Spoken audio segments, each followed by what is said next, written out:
One of the defining characteristics of philosophical liberalism is the idea of individualism. Each person is an autonomous individual deserving of respect and dignity equal to that of all others, which entails the freedom to pursue ends of his or her own design, provided that this doesn't abrogate the similar freedom of others. But aren't we social creatures? Don't we need community in order to flourish? And if the answer is yes, does that mean that individual rights are a big mistake? Actually, it's true that we're social creatures, but this doesn't imply that individualism is a mistake.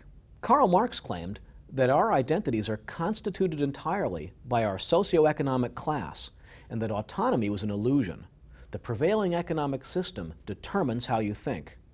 The liberal project was flawed, Marx said, because it caused people to have false ideas about labor, capital, society, even our own selves. Mussolini also claimed that the liberal project was flawed because it caused people to have false ideas about labor, capital, society, and our own selves. But his claim was that our identity was constituted and determined not by class, but by our ethnicity.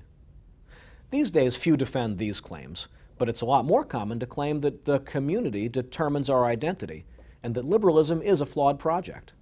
This is sometimes called the communitarian argument against liberal individualism. But what is the community? We're all members of many different communities simultaneously: family, town, ethnicity, region, nation, religion. In addition to these, we become members of communities through our interests and affiliations, professions, hobbies, sports loyalties, and other manifestations of our preferences. To be sure, all these things play a role in helping shape who we become, but it's a stretch to say that any of them trumps any of the others, or that the process is deterministic. Communitarianism seems to elide the distinction between influencing and determining. We still make choices about our values and actions, despite there being many influences on our thinking. If you had to do everything yourself, you'd never get anything done.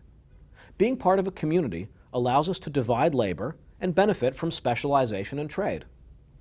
Besides the economic benefits of social living, we also need friendships and culture and entertainment. But we get these benefits from social living because we're individuals. One reason society has so much to offer is that we're all a little different.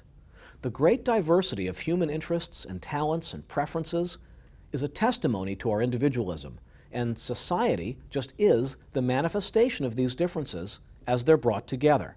If everyone thought the same way and liked all the same things, society would be a much less interesting place. So the idea that to protect community, we need to stop thinking of people as autonomous individuals is getting it backwards.